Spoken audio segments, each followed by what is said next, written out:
Welcome to Life Stories, where the quietest betrayals leave the deepest scars.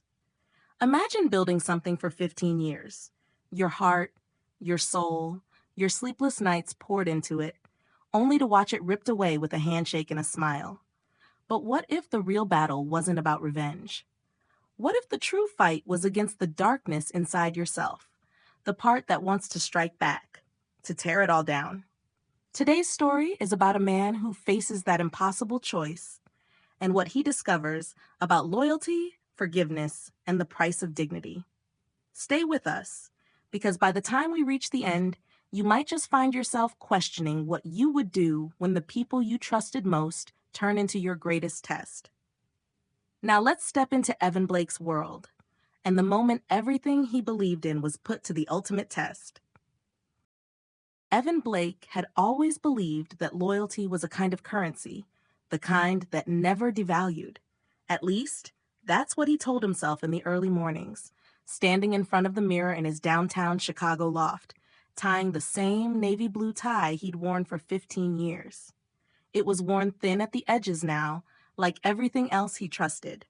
The day he was asked to drop by the executive lounge on the 48th floor of Voltage's Glass Fortress, Evan already knew. No one invited you for coffee at 4 p.m., with smiles stretched too wide across tight faces. No one smiled like that unless they were about to carve you out with a scalpel made of fine print.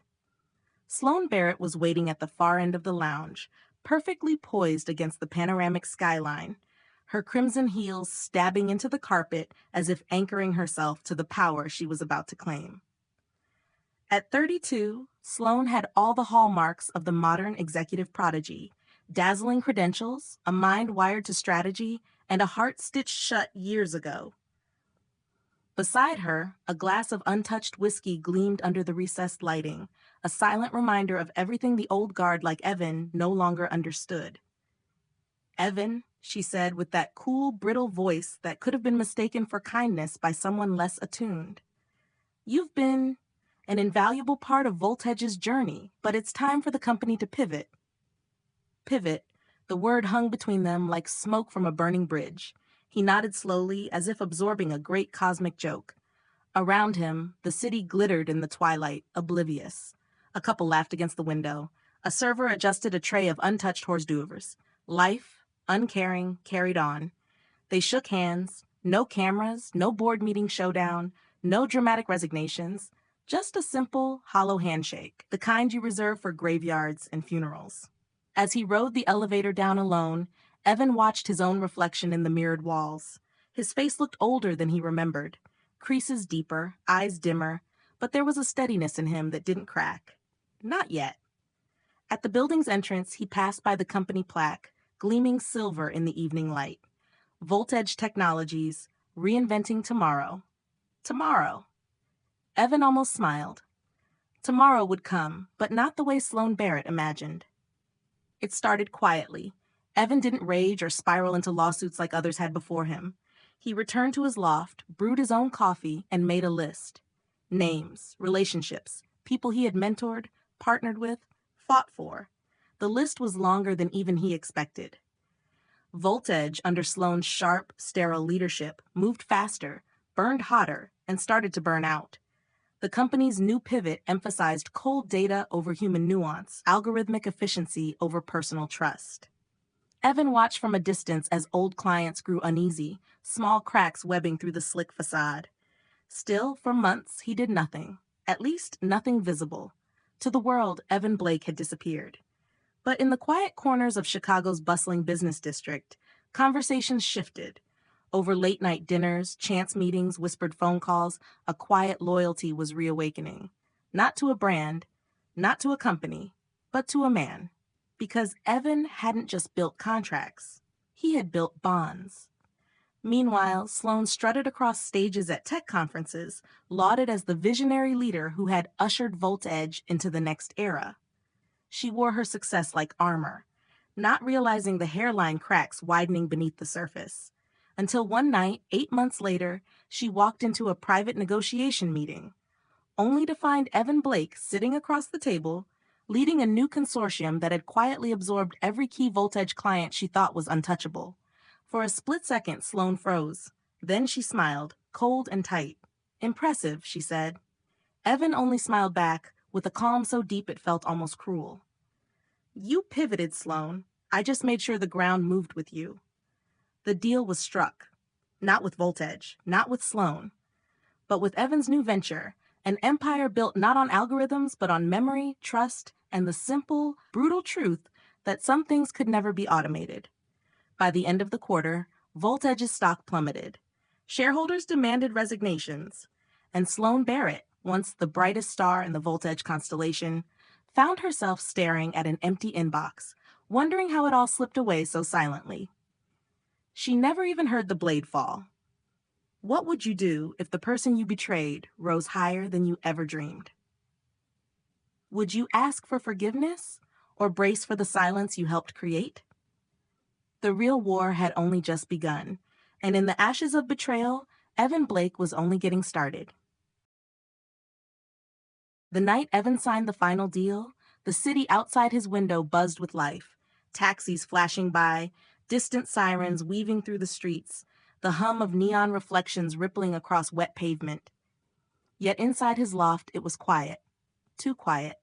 He sat alone at the long oak table, the contract folder still unopened before him. Victory, in its purest form, should have tasted sweeter, should have roared in his chest like thunder.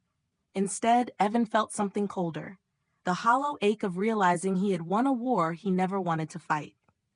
Across the room, the tie he wore the day he left Voltage still hung on the back of a chair, forgotten. He stared at it now, the frayed edges, the faint coffee stain near the seam, as if it were the relic of a different man.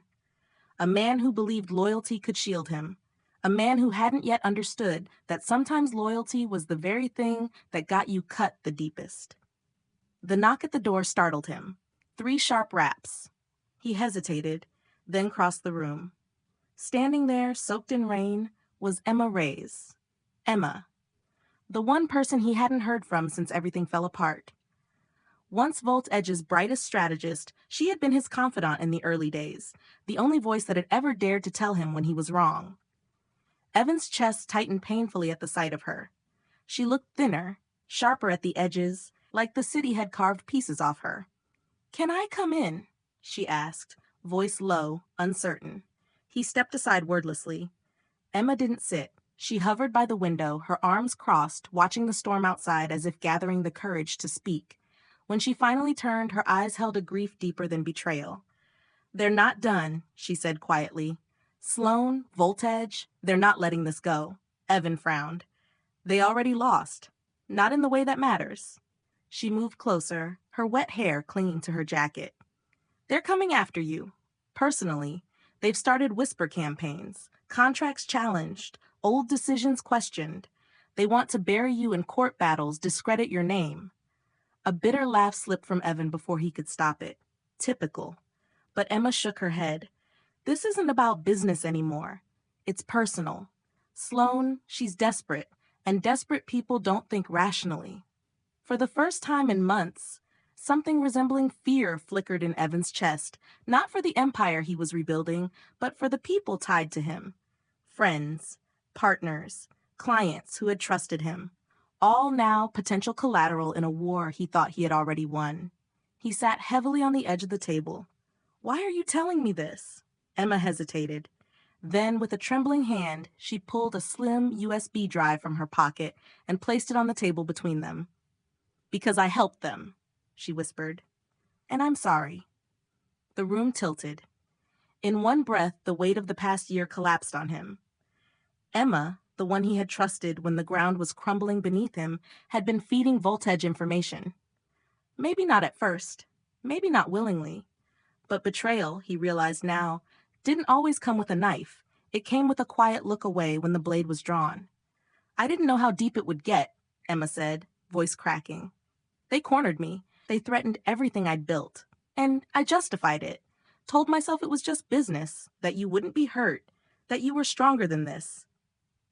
Evan stood slowly, the contract on the table forgotten.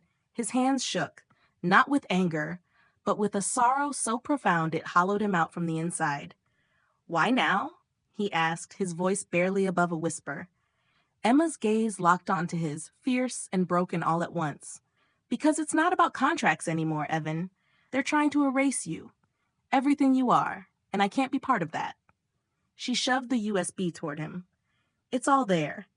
The emails, the strategy documents, the proof that they're orchestrating this." Outside, thunder cracked open the sky, rattling the windows. Inside, Evan faced a choice he hadn't seen coming. Go public with the evidence and wage a war that would destroy what little remained of the trust he built, or walk away quietly and let the shadows eat him whole. Neither path left him unscathed. Neither path made him whole again. If someone you trusted betrayed you but tried to make it right, would you choose revenge or forgiveness?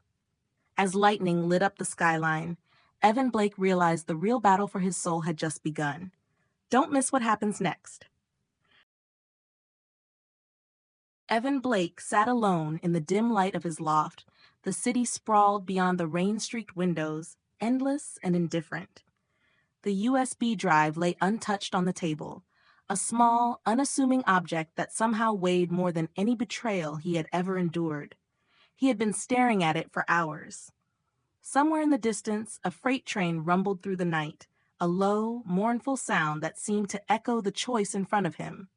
Expose Voltage and tear down everything, Sloan, Emma, the company that had once been his life's work, or walk away, carrying the wound inside him like a hidden scar.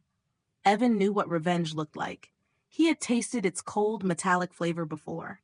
But this was different. This wasn't about proving a point. This was about deciding what kind of man he wanted to be when the storm finally passed. When dawn finally broke over the skyline, pale and reluctant, Evan stood up. His decision was made. He didn't call the press. He didn't leak the files. Instead, he wrote a letter. It was short, brutally honest, addressed to Voltage's board of directors, to Sloan Barrett, to every executive who thought power could erase decency. He told them he knew what they had done, that he had the evidence, that he would not use it, because he refused to become them. He ended it with a simple line: "I'm not here to destroy what I built. I'm here to build what you never could." Then he attached the USB to the letter, sealed it in an envelope, and left it at Voltage's front desk without ever stepping inside. By noon, the entire board knew.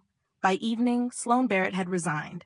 Officially, it was to pursue new opportunities. Unofficially, it was a slow implosion, a collapse under the weight of secrets that no longer needed to be exposed publicly. In the silence that followed, Evan didn't celebrate. There were no toasts, no victory speeches, just the quiet satisfaction of having chosen the harder road, the one that demanded grace over vengeance.